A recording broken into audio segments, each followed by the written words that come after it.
ஞானானந்தமயம் தேவம் நிர்மலஸ்படிகாகிருதிம் ஆதாரம் சர்வ வித்யானாம் ஹயக்ரீவம் பாஸ்மகே. நமஸ்காரம். நெக்ஸ்ட் ஜென் டிவி நேயர்களுக்கு அஸ்ட்ரோ கேஎஸ் ஐயங்காரின் பணிவான நமஸ்காரங்கள். குரோதி வருஷம் வைகாசி மாதம் மாத பலனை பார்க்கலாம். மாத பலன் அப்படின்னு சொல்லும் பொழுது 14/5/2024 14/6/2024 வரலும் உண்டான வைகாசி மாதம் குரோதி வருஷத்தினுடைய பலனை இப்போ பார்க்கலாம். முதல்ல இந்த மாதத்தினுடைய கோல்சாரம் என்ன அப்படின்றத பார்ப்போம். அதற்கு பிறகு இந்த மாதத்தில் வரக்கூடிய விசேஷ நாட்கள் என்ன அப்படின்றத பார்ப்போம். அதற்கு பிறகு ஒரு ராசியாக இந்த மாதத்தில் எப்படி இருக்குது அப்படின்றத பார்ப்போம். முதல்ல இந்த மாதத்தினுடைய கோல்சாரம் என்ன அப்படின்னு பார்க்கும்பொழுது காலபுருஷ தத்துவத்தின் முதல் ராசியான மேஷ ராசி, அதில் பார்த்தாலேனால் சுக்கிரனும் புதனும், ரிஷபராசியில் சூரியனும் குருவும், கன்னியில் கேதுவும், கும்பத்தில் சனியும், மீனத்தில் ராகுவும் செவ்வாயும் இருக்கா. இந்த மாதத்தில் பார்த்தாலேயானால் மாறக்கூடிய கிரகங்கள் அப்படின்னு சொல்லக்கூடியது சூரிய பகவான் இந்த மாதத்தை சித்திரையிலிருந்து வைகாசிக்கு மாறுறார். அதனால தான் நம்ம ரிஷப மாதம் இல்லைன்னா வைகாசி மாதம்னு சொல்கிறோம். 14ஆம் தேதி பிறக்கிறது. பொதுவாகவே இந்த மாத கிரகங்களை வச்சு தான் மாத பலன்களை சொல்லுவோம். அதாவது சூரியன், புதன், சுக்கிரன் மற்றும் செவ்வாய், இந்த 4 கிரகங்கள் மாத கிரகங்கள்னு சொல்லக்கூடியது. ஏன்னா 30லேருந்து 40 24 நாள்லேருந்து 45 நாள் வரலும் உண்டான நாட்களில் மாறக்கூடியவை. இந்த மாதத்தில் இந்த கிரகங்கள் என்னென்ன மாறுறது அப்படின்னு பார்த்தோமே. ஆனால் சுக்கிர பகவான் மாறுறார் 20/5/2024. இன்றைக்கி சுக்கிர பகவான் மேஷத்திலிருந்து ரிஷபத்துக்கு போகிறார். அதற்கு பிறகு புத பகவானும் போகிறார் 24ஆம் தேதி.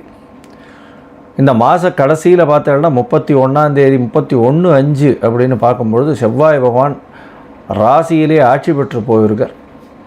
இந்த மாதத்தில் மாத கடைசி ஆகும்போது 6, அதாவது தமிழ் மாதத்து கடைசி அப்படின்னு பார்க்கும்பொழுது 9/6 அன்னைக்கு மிதுனத்தில் புதனும், 14/6 அன்னைக்கு பார்த்தேன்னா சுக்கிரனும் மிதுனத்துக்கு வந்துடுறார்.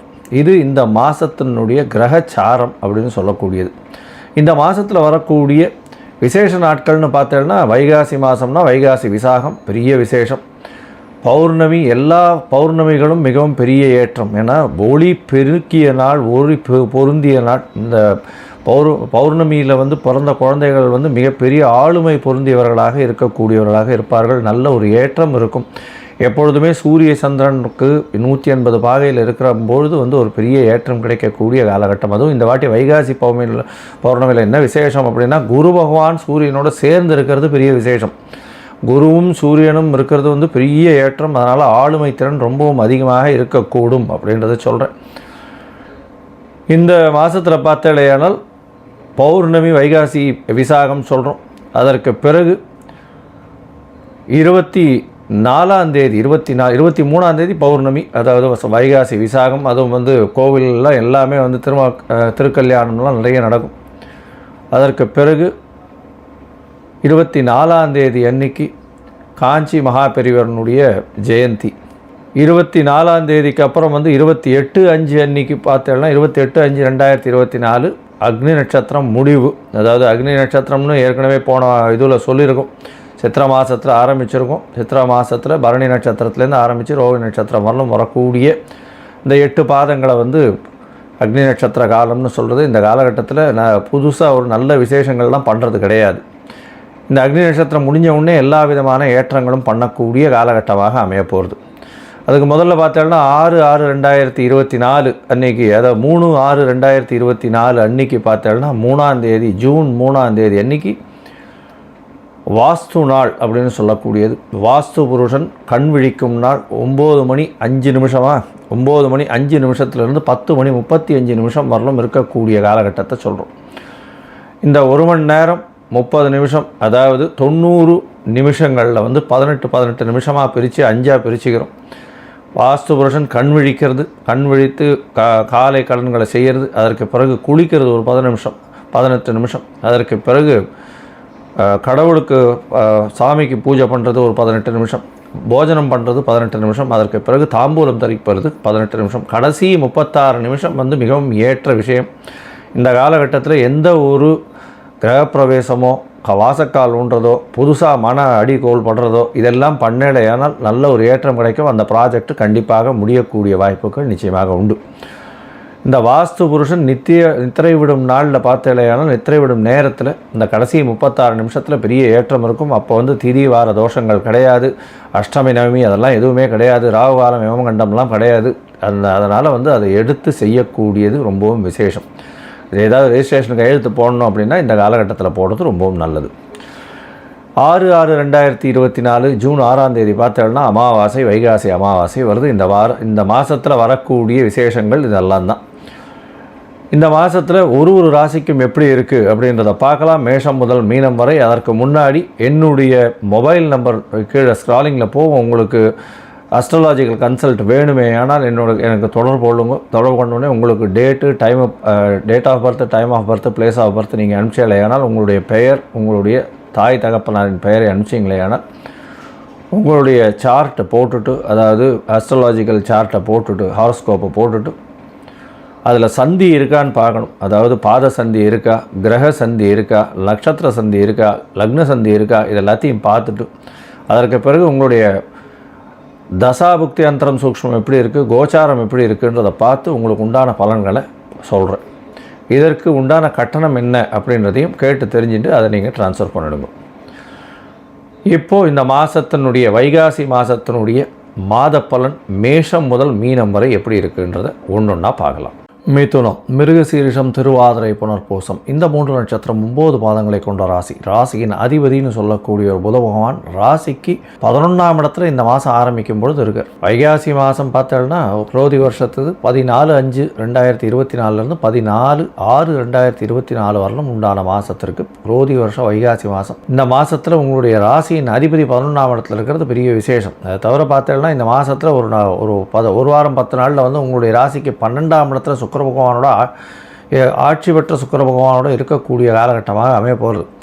உங்களுக்கு ஏற்கனவே அஷ்டம சனி எல்லாம் முடிஞ்சு 9ஆம் இடத்துல சனி பகவான் வந்து பெரிய ஏற்றத்தில் கொஞ்சம் கொஞ்சமாக ஒரு ஏற்றம் கிடைச்சி கொண்டே இருக்குது. 12ஆம் இடத்துல குரு பகவான் நல்ல ஒரு ஏற்றம், 12/8 சோப்படுறதுனால வெளிநாடு போகக்கூடிய பாக்கியம், 10ஆம் இடத்துல இருக்கக்கூடிய ராகு பகவான் மூலியமாக வெளிநாட்டிலிருந்து நல்ல ஒரு மூலதனம் வரக்கூடிய வாய்ப்பு, புதிய தொழில் அமையக்கூடிய வாய்ப்புகள் நிச்சயமாக இருக்கும். 4ஆம் இடத்தில் இருக்கக்கூடிய கேது பகவான் மூலியமாக சிறு பிரச்சனைகள் உங்களுடைய சுகத்தில் அமையக்கூடிய வாய்ப்புகள் இருக்கும். வீடு வாங்கியிருந்தீங்கன்னா அதில் ஒரு சிறு பிரச்சனைகள் இருக்கும். இப்போ குரு பகவான் பார்க்குறதுனால ஓரளவு பெட்டராக இருக்கக்கூடிய வாய்ப்புகள் நிச்சயமாக இருக்குது. உங்களுடைய ராசிக்கு 8ஆம் அதிபதியும் 9ஆம் இடத்துல போய் இருக்கிறதுனால மறைந்து இருக்கக்கூடிய இடத்துலேருந்து திடீர் செல்வங்கள் வரக்கூடிய வாய்ப்புகள் உண்டு. முயற்சி ஸ்தானாதிபதி 12ஆம் இடத்துல இருக்கிறது மூலியமாக நல்ல ஒரு ஏற்றம். வெளிநாட்டுக்கு போகணுன்னு பார்த்து கொண்டு இருக்க வாழ்க்கெல்லாம் நிச்சயமாக வெளிநாடு போகக்கூடிய பாக்கியம் உண்டு. பொதுவாகவே மாத பலன்னு சொல்லக்கூடியது சூரியன், செவ்வாய், புதன் மற்றும் சுக்கிரன் இந்த 4 கிரகங்களை வச்சு சொல்லுவோம். சுக்கிர பகவான் 12ஆம் இடத்துல ஆட்சி, 11ஆம் இடத்துல வந்து செவ்வாய் பகவான் ஆட்சி, பெரிய ஏற்றம் கிடைக்கக்கூடிய மாதமாக இந்த மாதம் அமைய போகிறது. ரியல் எஸ்டேட் பண்ணுறவா, அதுவும் வந்து ஐடி ப்ரொஃபஷனில் இருக்கிறவங்க, அதை தவிர art directors, chartered accountants, library maintenance பண்ணுறவா, புக்கு விற்கிறவங்க, இவங்களுக்கெல்லாம் பெரிய ஏற்றம் கிடைக்கக்கூடிய மாதமாக இந்த மாதம் அமைய போகிறது.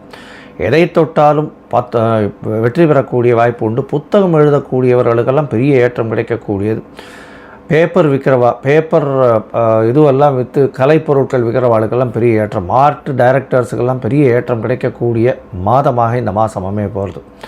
இந்த மாதத்தில் பார்த்தோம்னா படிக்கக்கூடிய மாணவியர்களுக்கெல்லாம் நல்ல ஒரு ஏற்றம். ஏன்னா குரு பகவான் 6ஆம் இடத்தை பார்க்குறார். புதிய வேலை கிடைக்கக்கூடிய காலகட்டம். போட்டித் தேர்வில் வெற்றி பெறக்கூடிய வாய்ப்புகள் நிச்சயமாக உண்டு. எந்த ஒரு போட்டித் தேர்வு இருந்தாலும் நல்ல ஒரு வெற்றிகரமான செய்தி வரக்கூடிய வாய்ப்புகள் உண்டு. உங்களுடைய ராசிக்கு பார்த்தேனால் 6ஆம் இடம் 8ஆம் இடம் வலுப்பெற்று போகிறதும் 12ஆம் இடத்துல குரு பகவானே இருக்கிறதும் நல்ல ஒரு ஏற்றம். 4 கிரகங்கள் 12ஆம் இடத்துல இருக்கிறதுனால சுப செலவுகள் உங்களுடைய குடும்பத்தில் வரக்கூடிய வாய்ப்புகள் நிச்சயமாக உண்டு. சுப செலவுகள் மூலியமாக நல்ல ஒரு ஏற்றம் கிடைக்கக்கூடிய காலகட்டம். ராசியின் அதிபதியே 12ஆம் இடத்துல இருக்கிறதுனால நம்ம வந்து எல்லா விஷயத்திலையும் ஜெயிப்போமா மாட்டோமான்ற ஒரு மனசில் வந்து கிளேசங்கள் இருந்தாலும் வெற்றி நிச்சயமாக கிடைக்கக்கூடும். ஏன்னா 12ஆம் இடத்துல சுக்கிர பகவானும் ஆட்சி பெற்று போயிருக்கார். படிக்கக்கூடிய மாணவர்கள் மறைந்த புதன் நிறைந்த கல்வியை குறிக்கக்கூடியது அப்படின்றதுனால படிக்கக்கூடிய மாணவர்களுக்கு நல்ல ஒரு ஏற்றம் இருக்கும். இப்போ இந்த ரியல் எஸ்டேட்டில் இருக்கிறவா, விற்கிறவாள்லாம் பார்த்தேன்னா அதை வீடு எல்லாம் விற்கிறவாளுக்கு நல்ல ஒரு ஏற்றம். ஏன்னா 11ஆம் இடத்துல லாபஸ்தானத்தில் செவ்வாய் ஆட்சி பெற்று போயிருக்கிறது பெரிய ஏற்றம். திடீர் பண யோகம் வரும். அதுவும் ரியல் எஸ்டேட் பிஸ்னஸில் இருக்கிறவாளுக்கு நல்ல ஒரு ஏற்றம். வீடு விற்கிறதுக்கு பார்த்துட்டு இருக்கிறவாளுக்கு திடீர் யோகம் வரக்கூடிய வாய்ப்புகள் நிச்சயமாக உண்டு. நல்ல ஒரு ரேட்டு போகும். எதிர்பாராத ரேட்டு இருக்கக்கூடிய வாய்ப்புகள் நிச்சயமாக இருக்கும். இந்த மாதத்தில் பார்த்தோம்னா சூரிய பகவான் 12ஆம் இடத்துல இருக்கிறது பெரிய விசேஷம். 3ஆம் அதிபதி 12ஆம் இடத்துல இருக்கிறதுனால வெளிநாட்டுக்கு போகணுன்னு முயற்சி பண்ணிட்டு இருக்கிறவங்களுக்கு கண்டிப்பாக வெளிநாடு போகக்கூடிய பாக்கியம் உண்டு. வேலை விஷயமாக ஷார்ட் டைம் போகிறது வரக்கூடிய வாய்ப்புகள் நிச்சயமாக இருக்கும். 5ஆம் அதிபதியும் 12ஆம் இடத்துல இருக்கிறதுனால படிக்கக்கூடிய மாணவர்களுக்கு நல்ல ஒரு ஏற்றம் இருக்கும். புதிய பதவி புகழ் அந்தஸ்து கௌரவம்லாம் வரக்கூடிய வாய்ப்புகள் நிச்சயமாக உண்டு. 9ஆம் இடத்தில் ஆட்சி பெற்ற சனி பகவான் இருக்கிறதுனால நல்ல ஒரு ஏற்றம் இருக்கும். பூர்வ புண்ணிய ஸ்தானம்னு சொல்லக்கூடியது பாக்கியஸ்தானத்தில் பாக்கியாதிபதியே பாக்கியஸ்தானத்தில் இருக்கிறது பெரிய விசேஷம். இதன் மூலியமாக நீங்கள் எவ்வளோ நாளாக கஷ்டப்பட்டு நினச்சிட்டு இருக்கிறது எல்லாமே வெற்றி உங்களுடைய கையில் இருக்கக்கூடிய காலகட்டமாக இருக்குது. எதிர்பாராத விதமாக எல்லா விதத்திலையும் வெற்றி பெறக்கூடிய வாய்ப்புகள் நிச்சயமாக உண்டு. உங்களுடைய ராசிக்கு பார்த்தலையானால் ராசியின் அதிபதினு சொல்லக்கூடிய புத பகவான் அவரே 4ஆம் இடத்துக்கு அதிபதி. அவர் 12ல் மறைஞ்சிருக்கிறது ரொம்ப விசேஷம். குருவோட சேர்க்கை, சுக்கிரனோட சேர்க்கை, அதீத சுபத்துவம் அடைகிறார். எந்த ஒரு விஷயமும் பார்த்தேன்னா அந்த கதை எழுதுறது, கட்டுரை எழுதுறது, வெளிநாட்டுக்கு போகிறவா இவாளுக்கெல்லாம் நல்ல ஒரு ஏற்றம் இருக்கும். வெளிநாட்டில் போய் உங்களுக்கு ஒரு நல்ல ஒரு பிஸ்னஸ் ப்ரொஃபைல் கிடைக்கக்கூடிய வாய்ப்புகள் உண்டு. இந்த மிதுன ராசிக்காரர்கள் அதுவும் கலைத்துறையில் இருக்கிறவாளுக்கு, கவிதையில் இருக்கிறவாளுக்கெல்லாம் நல்ல ஒரு ஏற்றம் கிடைக்கும். இந்த ஹாஸ்ய நடிகர்கள், அதாவது சிரிப்பு நடிகர்கள்லாம் நல்ல ஒரு ஏற்றம் கிடைக்கக்கூடிய காலகட்டம். கம்ப்யூட்டர் சிஜி பண்ணுறவாளுக்கு, பேக்ரவுண்ட் ஆர்டிஸ்ட்டுகளுக்கு இவாளுக்கெல்லாம் பெரிய ஏற்றம் கிடைக்கக்கூடிய காலகட்டமாக இருக்குது. இந்த மாதத்தில் சில நாட்கள் தவிர்க்க வேண்டிய நாட்களாக இருக்கும். அது சந்திராஷ்டம நாட்கள். அது 27/5/2024 29ஆம் தேதி வரலும் தவிர்க்க வேண்டிய நாட்களாக இருக்குது. இந்த காலகட்டத்தில் புது முயற்சி வேண்டாம், வெளியூர் வெளிமாநில பிரயாணம் வேண்டாம்னு சொல்கிறோம். ஒருவேளை நீங்கள் பண்ண வேண்டிய கட்டாயம் இருந்தாலும் கண்டிப்பாக சந்திர பகவானுக்கு உண்டான எளிய பரிகாரம்னு சொல்லக்கூடிய அருகில் இருக்கக்கூடிய லக்ஷ்மி நரசிம்ம பெருமாள் கோவிலுக்கு போய் பானகம் கொடுத்துட்டு வர்றது பெரிய ஏற்றத்தையும் மாற்றத்தையும் கொடுக்கும். இந்த மாதம் நீங்கள் குழந்தைகள்லாம், படிக்கிற குழந்தைகள்லாம் ஹயக்ரீவர் கோவிலுக்கு போயிட்டு வாங்க. ஏன்னா 4ஆம் இடத்துல கேத்து பகவானும் 12ஆம் இடத்துல ராசிநாதன் மறைகிறதுனால மறதி கொஞ்சம் அதிகமாக இருக்கக்கூடிய வாய்ப்பு உண்டு. போட்டித் தேர்வு எழுதுறவா யாராக இருந்தாலும் சரி, நிச்சயமாக போய் ஹயக்ரீவரை போய் சேவிச்சுட்டு வாங்க. இந்த ஹயக்ரீவர் கோவிலில் போயிட்டு அங்கே ஒரு ஏலக்காய் மாலை வாங்கி போட்டு வாங்க. நல்ல ஒரு ஏற்றம் உங்களுக்கு ஒரு பொற்காலமாக இந்த மாதம் அமைய போகிறது. லோகா சமஸ்தா சுகினோ பவந்து. நன்றி, நமஸ்காரம்.